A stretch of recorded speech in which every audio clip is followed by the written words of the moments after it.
예, 대림절 세 번째 주일입니다. 오늘 우리에게 주신 하나님의 말씀은 누가복음 1장을 중심으로 한 말씀입니다. 우리는 대림절 또 성탄절기를 맞이했습니다. 성탄절이 기쁘고 즐거운 이유가 무엇이겠습니까? 예, 그것은 무엇보다도 한 생명의 탄생, 그것이 귀하고 또 기쁜 일이기 때문일 것입니다. 신혼 부부가 혹은 첫 아이를 기다리는 그 부부가 제일 감격스러운 순간이 어떤 순간이겠습니까? 임신을 했다는 그러한 그 의사의 소견을 처음 들었을 때 물론 감격했을 것입니다. 그러나 그때보다도 그 뱃속에 있는 아기가 점점점 자라나면서 엄마의 배를 발로 차는 그 태동이라고 그러죠. 태동을 느낄 때가 아닌가 그렇게 생각을 합니다. 그럴 때는 엄마지만은 자기 뱃속에 들어있는 아기의 존재를 더 확실하게 몸으로 느낄 수 있는 그러한 때입니다. 그날 저녁에 남편이 들어오면 남편에게 아주 은밀하게 또 둘이만 있어도 조용한 소곤소곤거리는 그러한 음성으로 이야기를 하지 않습니까? 오늘 아기가 뛰었어요. 태동을 느꼈어요. 그걸 이야기를 합니다. 그러면은 그 소리를 들은 남편은 어떻습니까? 깜짝 놀라면서 그러냐고 하면서 손을 당장 배에다 갖다가 대죠. 그리고 이 아기가 또 움직이나를 유심히 살펴보고 때로는 귀를 갖다 대보기도 하고 그 아기가 움직이기만을 기다립니다. 그 모습이 얼마나 아름답습니까? 아름답다 뿐만 아니라 어떻게 보면 성스러운 그러한 느낌을 갖습니다. 자, 오늘 본문에 나오는 이야기입니다. 오늘 본문 누가복음 1장을 보면 두 아기가 탄생할 때의 이야기가 이렇게 같이 겹쳐서 나옵니다. 근데 이 아기들의 탄생에는 심상치 않은 일들이 너무나도 많이 있습니다. 우리가 잘 아는 사가랴와 엘리사벳의 아기, 물론 부부가 아기를 낳는 건 당연하지만 이 부부는 나이가 많았습니다. 상식적으로 생각할 때 아니 본인들도 아니 내가 이 나이에 아이를 갖는다고 믿지를 않을 정도로 나이가 많았습니다. 몇 살인지 확실히 알 수는 없으나 대강 유추해 보면 거의 60이 넘은 그러한 나이가 아닌가 그렇게 생각을 합니다. 도저히 아이를 낳을 수 없는 그러한 나이인데 천사 가브리엘이 와서 이야기를 해줍니다. 아기가 낳을 것이다. 깜짝 놀랐죠. 그래서 이 사가랴는 믿지 않았습니다. 그래서 믿지 않았기 때문에 아기가 낳을 때까지 말을 하지 못하는 그러한 일을 당하게 됩니다. 그걸 뭐 벌이라고 해야 될지 잘못에 대한 그러한 징계라고 해야 될지 그건 모르겠습니다만은 말을 못했어요. 더군다나 아내 엘리사벳도 다섯 달 동안 숨어 살았습니다. 어디 나가서 내가 임신했어, 내가 뭐 아기를 낳을 것이 이렇게 말을 못했다는 거예요. 그만큼 인간으로서는 알 수 없는 그러한 그 임신과 그 태중, 태교 혹은 그 임신 기간을 보냅니다. 또한 아기는 우리가 너무나도 잘 아는 아직 결혼을 하지 않은 마리아가 임신을 했다는 그러한 소식을 천사로부터 받게 됩니다. 이걸 본인 자신도 이해를 하질 못해요. 더군다나 거룩하신 그 하나님의 아들이 내 몸을 통해서 나온다? 이게 어떻게 이해가 되겠습니까?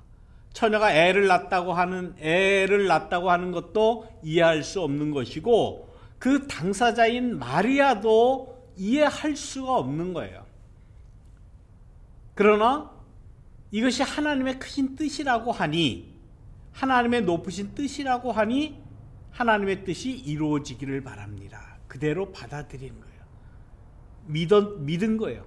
여기서 중요한 것은 우리가 믿는다는 사실에 대해서는 내가 그냥 받아들이는 것이지 내가 이해가 되기 때문에, 논리적으로 설명이 되기 때문에 믿는 것이 아니라는 사실이에요. 도저히 자기도 설명할 수 없고 자기도 이해할 수 없는 일이지만 이것은 하나님의 일이니 내가 그냥 믿겠습니다 라는 그러한 어떤 신앙의 영적인 결단을 했다는 겁니다. 하나님의 뜻이 이루어지기 위해서 아들이 생겨야 된다면 하나님의 뜻이 이루어지는 건 좋은데 왜 나 같은 이러한 천한 그 몸에서 그 아이가 나야 되느냐 하는 그러한 의문도 역시 이해할 수가 없는 겁니다. 설명할 수도 없는 겁니다. 왜 하필 납니까? 아니 세상에는 잘난 여자들도 많고 나보다 더 이쁜 여자도 많을 것이고 더 훌륭한 집안에 더 설득력 있는 그러한 출생을 바랄 수 있는데 내가 가진 게 있습니까? 내가 누가 흠모할 만한 그러한 모습이 있습니까? 천한 이 내 자신인 걸 내가 너무나도 잘 아는데 어떻게 나를 통해서 납니까? 설명이 안 되고 이해가 안 되고 이해할 수 없는 그러한 천사의 말입니다. 그런데도 하나님의 뜻이라고 하니, 하나님의 말씀이라고 하니 그대로 이루어지기를 바랍니다. 그냥 믿은 거예요. 자, 이 믿음은 설명이 안 되는 겁니다. 그래서 마리아는 두려워했고 무서워했고 임신을 한 그 이후에도 역시 모든 것이 다 해결된 것이 아니라 긴가민가 했던 거예요. 마음속에 뭔가 갈등도 생겨나고, 아마 요즘 같으면 어떻겠습니까? 낙태를 생각하지 않겠습니까? 당연하지요. 본인도 그랬을 거고 그 사실을 부모한테 이야기하면 야 당장 가서 어떻게 해라 그러지 않겠습니까? 이 마리아가 혼자 견뎌야 했을 그러한 고민이 얼마나 컸겠습니까? 그것은 엘리사벳도 역시 마찬가지였습니다. 이 늙은 나이에 임신하고 애를 낳는다고 하는 사실, 물론 애가 생겼다고 하니까 기다려왔고 얼마나 기쁘겠습니까? 기적이 일어났다 그러고 기뻐 날뛰어야 되는데 그러지 못하고 5달 동안 숨겼다고 그러잖아요. 두 여인이 다 자기가 낳을 아이에 대한 어떤 기쁨이나 뿌듯함이나 자랑이나 이런 것이 전혀 없었습니다. 그 오랜 그 임신 기간 동안 얼마나 고민을 했을 거며 얼마나 그 걱정, 두려움이 컸겠습니까?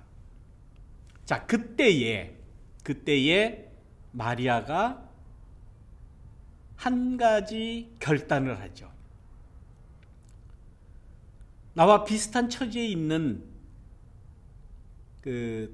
먼 친척벌이 된다고 하니 그 엘리사벳도 임신을 했다고 하는데, 그 당시 엘리사벳 아줌마라고 할 수도 없고, 결혼을 했으니까 아줌마라고는 할 수 있겠지만 할머니라고는 하지 없겠죠. 손주 아들 애가 없었으니까. 그 엘리사벳 아줌마한테 가서 한번 사정을 물어봐야 되겠다. 그리고 엘리사벳을 찾아갔다는 겁니다. 이 엘리사벳을 찾아갔을 때에 엘리사벳은 집에서 자기를 찾아온 마리아를 보면서 천사의 말이 기억이 났던 거예요. 아, 내가 지금 이 늙은 나이에 이 임신한 것은 천사가 이야기한 대로 하나님께서 어떤 특별한 은혜를 줘서 내가 임신을 한 것이니까 하나님의 뜻이 있을 것이다. 그런데 그와 비슷한 아주 나이 어린, 그 당시 마리아가 뭐 몇 살이나 되겠습니까? 20 아마 안 됐을 거예요. 그 어린 마리아가 오는 것을 보고 뭔가 영적인 교감이 거기서 분명히 이루어졌다라고 볼 수가 있는 것입니다.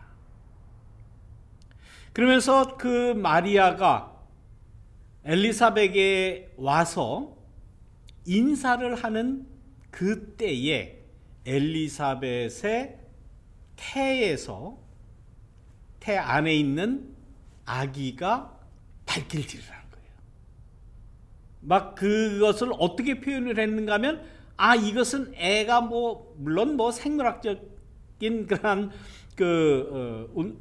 자연적인 그러한 현상에 의해서 아이가 발길질을 누구나 다 하지 않습니까? 그러나 엘리사벳은 그것을 어떻게 느꼈는가 하면 이거는 분명히 기뻐서 날뛰는 거다. 애도 기뻐하는 거다.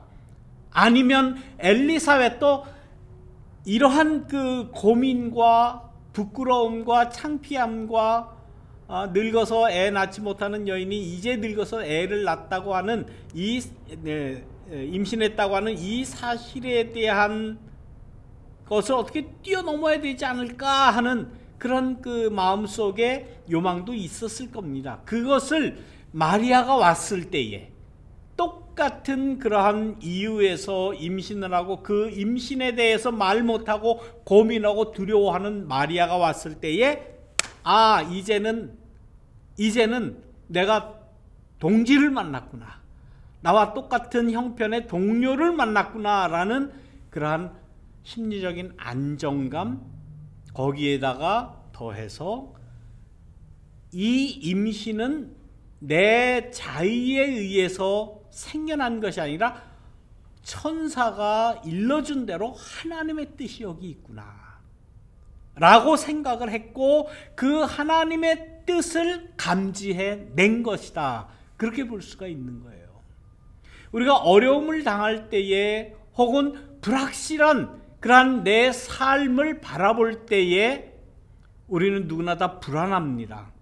그러나 그 불안한 가운데 뭔가 하나님의 뜻이 있을 것이다 라고 하는 그러한 확신을 우리가 하게 된다면 그것이 아주 깊은 믿음으로 이게 굳어질 수 있는 것 아닙니까?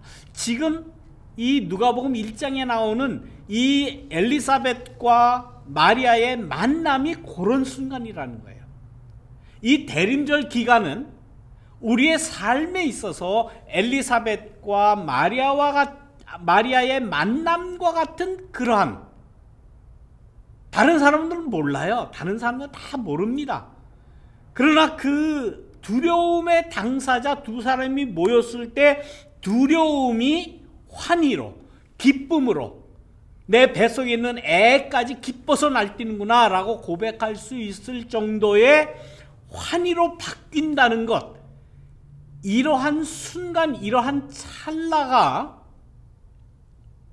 이것이 하나님의 은혜 아니겠습니까? 대림절 기간은 그것을 깨닫는 기간이에요. 우리의 삶을 살아가는 동안에 우리가 아무 의미 없는, 다른 사람이 보기에는 의미 없는, 또 다른 사람이 생각할 때는 아무 상관도 하지 않는 그러한 우리의 삶의 순간들이 있을 겁니다. 그 순간이 만남의 순간이든 깨달음의 순간이든 내가 느끼는 어떤 느낌의 순간이든 내가 기도를 하면서 깨닫게 되는 어떤 영적인 그러한 순간이든 그러한 순간이 있음을 우리도 깨달아야 됩니다. 우리의 삶에서 이러한 순간순간 어떤 만나는 일들, 사건들 그 가운데에 하나님의 뜻을 깨달아야 하는 그러한 일들이 우리에게 있다는 사실입니다. 그 순간 그 사건들은 뭐 별 특별한 거 아니에요. 다른 사람들이 보면 아무것도 아닌 그냥 무시해 버릴 수 있는 그러한 일들, 그러한 깨달음, 그러한 그 사건들일 것입니다. 이러한 사건들에서 우리는 뭘 깨달을 수가 있을 것인가?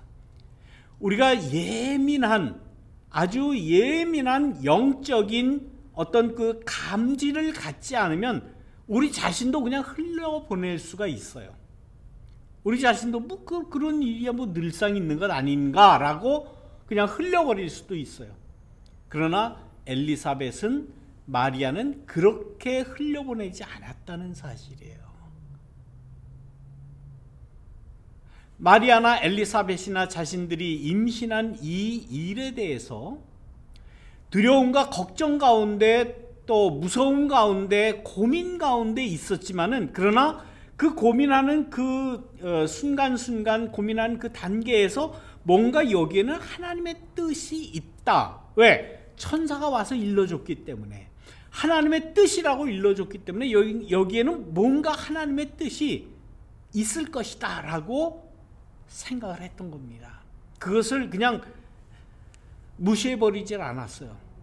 그리고 나와 비슷한 처지에 있는 엘리사벳을 한번 찾아가 보자.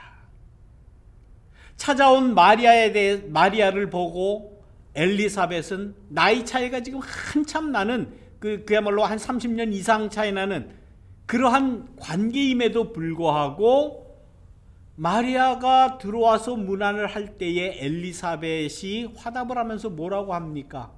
내 주의 모친께서 나를 이렇게 찾아주시니 너무나 감사합니다. 이게 있을 수 있는 일입니까? 오히려 내가 찾아가 뵈야 되지 않겠습니까?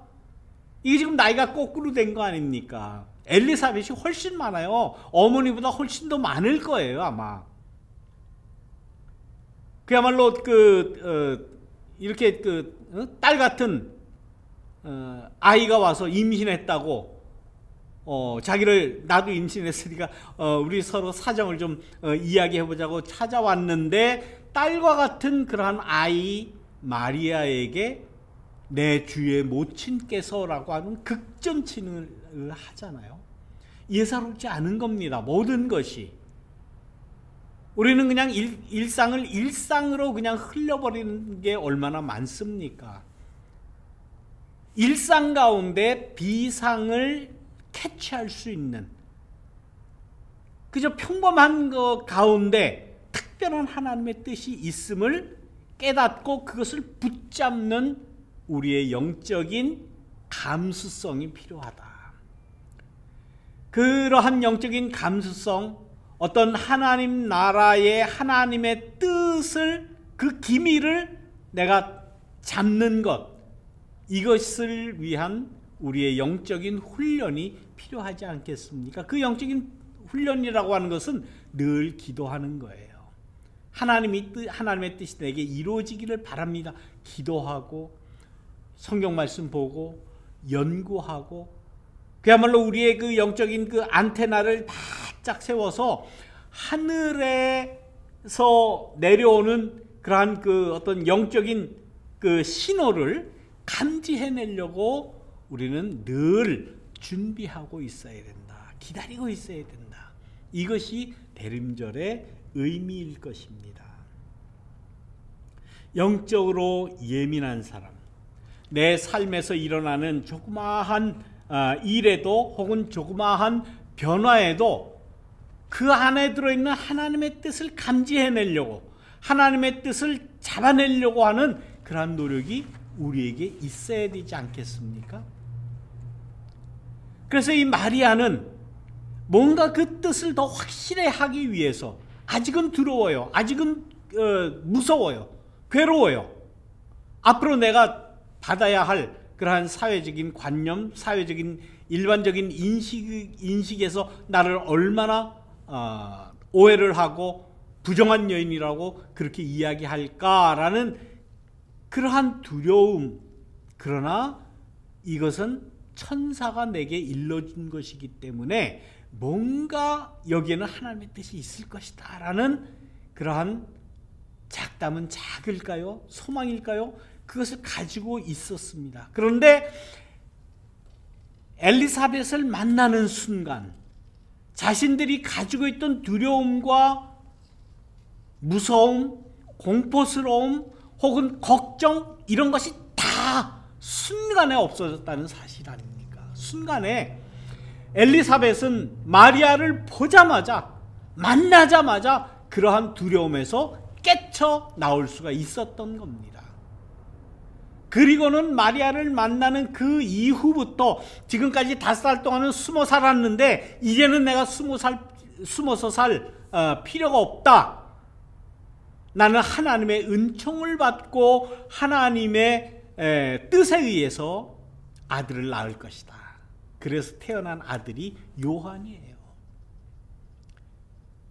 이 마리아는 그 어린 나이에 정말 세상 물정을 아직도 모른다면 모를 그러한 나이인데도 불구하고 이 나이 많은 엘리사벳을 만나서 자기가 가지고 있던 그러한 두려움이 다 해소되는 그 순간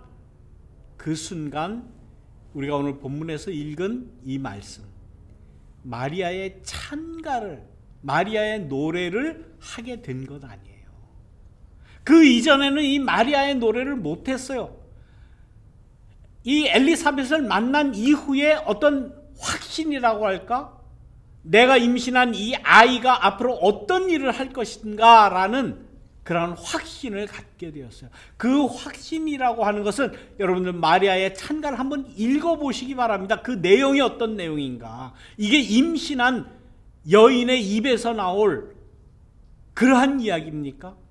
애를 임신하고 애를 태교를 시킨다고 클래식을 듣고 좋은 음악을 듣고 좋은 이야기만 하고 기쁨의 이야기만 하고 화나는 일이나 지그러진 일이나 어그러진 일 다 멀리하고 좋은 것만 먹고 좋은 것만 생각하고 예쁜 것만 보고 아름다운 것만 추구하는 그 기간이 이 태교 기간 아니에요. 이 마리아는 엘리사벳을 만나고 나름대로 이 아이에 대한 확신, 성령의 잉태로 인한 이 예수의 탄생에 대한 확신을 가진 이후에 마리아의 노래, 마리아의 찬가를 이야기했다는 것 아닙니까? 이 성경 말씀, 신약 성경 말씀 가운데 가장 오래된 그러한 그 말씀 중에 하나가 이 마리아 찬가입니다. 이 마리아 찬가는 마그니피캇이라고 그렇게 이야기를 하죠. 그래서 예수님이 오시면 앞으로 예수님이 무슨 이야기를 할 것인가, 무슨 일을 할 것인가, 어떤 활동을 할 것인가, 예수가 하시는 일에 대한 가장 명확하고 정확한 이야기를 이 마리아의 찬가에 담은 겁니다. 역시 그 아들의, 그 아이의 하는 활동에 대해서 누가 제일 잘합니까? 그 어머니가 제일 정확하게 아는 거예요. 가장 정확하게 압니다. 그야말로 우리가 늘 하는 말로 내 속으로 내 배 아파서 난 아이니까 내가 제일 잘한다. 맞는 말입니다. 맞는 말이에요. 그런데 그 내용이 정말 충격적이고 정말 혁명적인 그러한 말씀 아닙니까? 이 마리아의 찬가에 나오는 이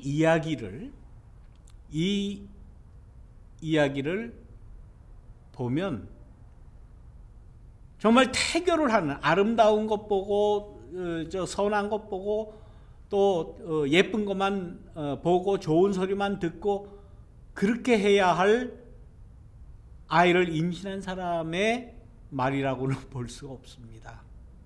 왕을 끌어내린다는 게, 권력자를 권력의 자리에서 끌어내린다. 아무나 할 수 있는 이야기가 아니죠. 잘못하면 이런 얘기하다가 역적으로 잡아 가두게 돼도 한참 많이 가두게 되는 그러한 이야기입니다.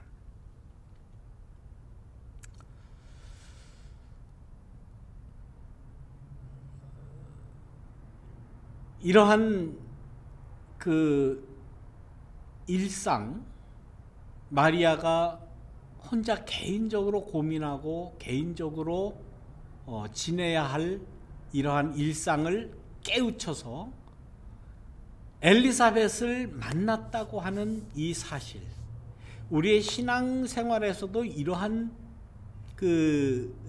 일과 이러한 관계가 있어야 되지 않겠습니까? 영적으로 예민해져 있는, 혹은 영적으로 아주 영적인 그 감수성이 예민한 그러한 사람들과의 연대, 그 사람들과의 교제, 친교, 이것이 우리 성도들 간의 교제가 되어야 된다라는 거예요.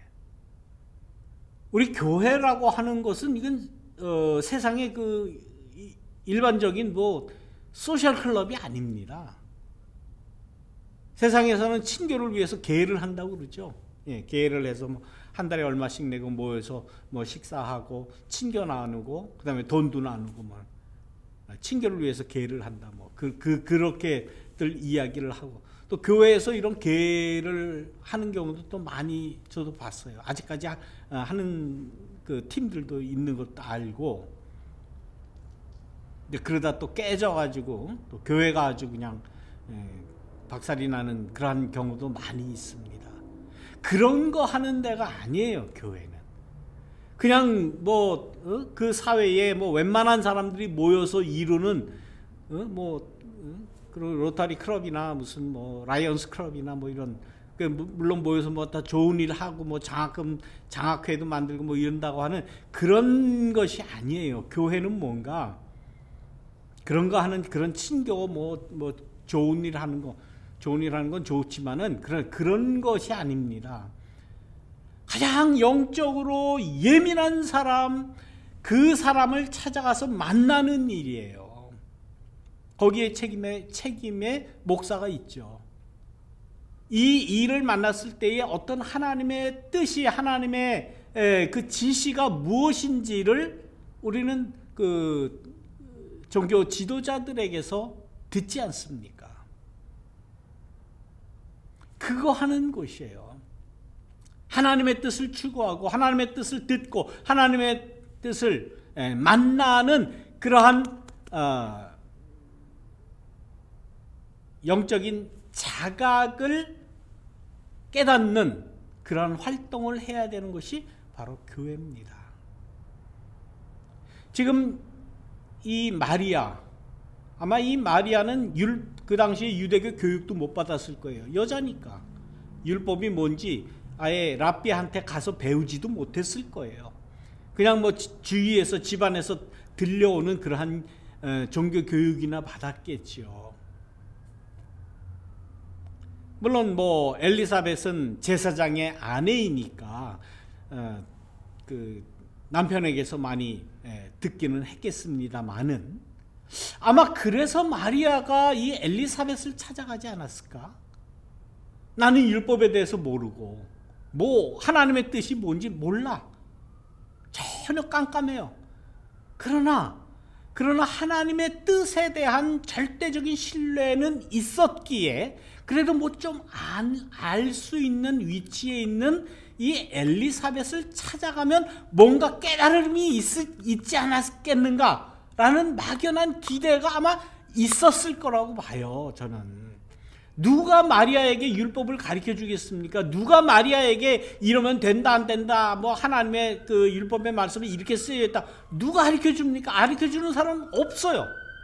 그야말로 천한 갈릴리의 나사렛에 그야말로 그 촌구석에 있는 어린 아이와 같은 이 마리아에게 누가 그걸 가르쳐 주겠습니까? 하나님의 뜻을.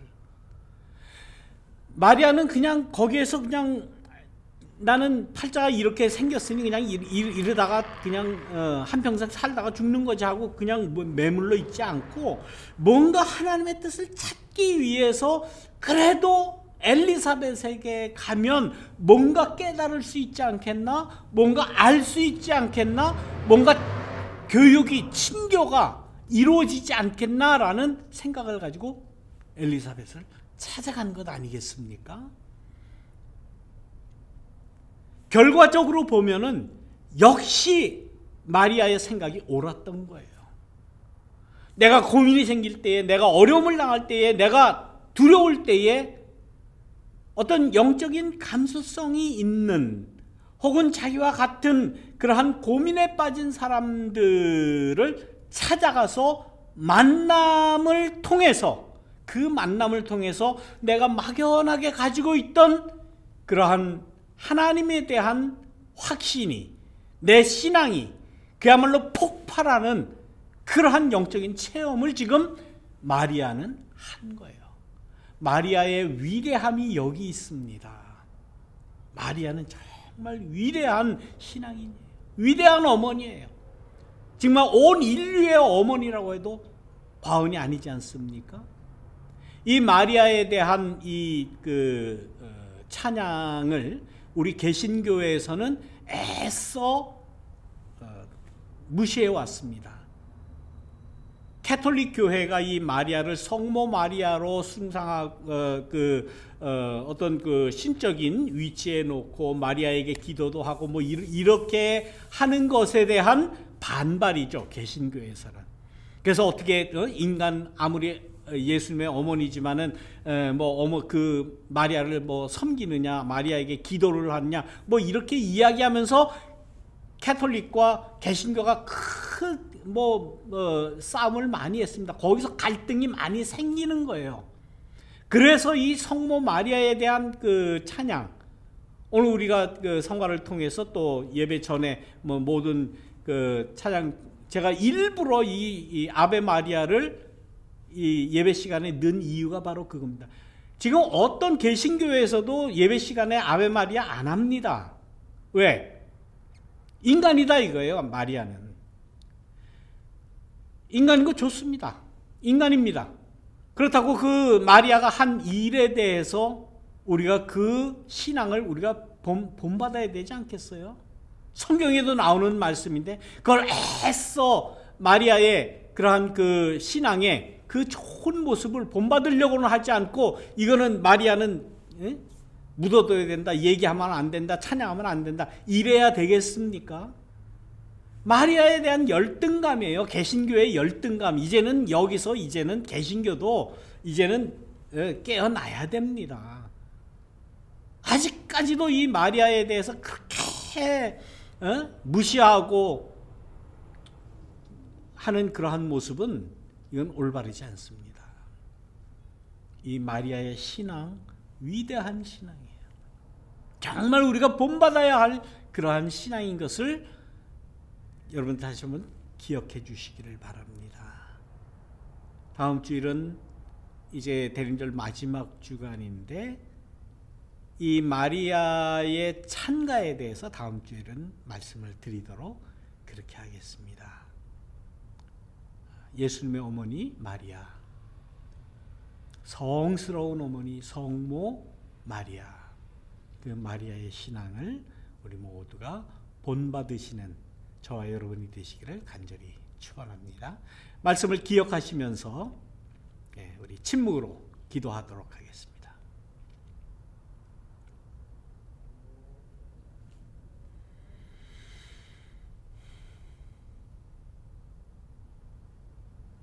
하나님의 뜻을 간절히 바랬던, 하나님의 뜻이 이루어지기를 간절히 소원했던 그 마리아의 숭고한 그러한 신앙이 우리의 신앙이 되기를 바랍니다.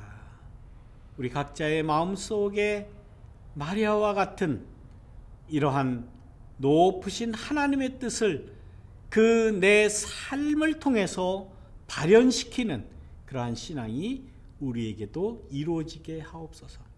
마리아가 엘리사벳을 찾아갔던 것과 같은 그러한 열정으로 우리 모든 교우들이 연합하며 또 서로 위로하며 서로 하나님의 뜻을 찾아가는 그러한 하나님 나라의 아름다운 친교가 이루어지게 하옵소서. 이 시간 감사한 마음으로 귀한 예물을 주님 앞에 드립니다. 주님, 동방 박사들이 예물을 가지고 아기 예수님을 경배했던 그러한 간절한 심령을 우리에게 허락하시고 귀한 예물을 바친 모든 심령들 위에 아기 예수 탄생의 하나님의 축복을 허락하여 주옵소서. 감사드리며 예수님의 이름으로 기도드리옵나이다. 아멘.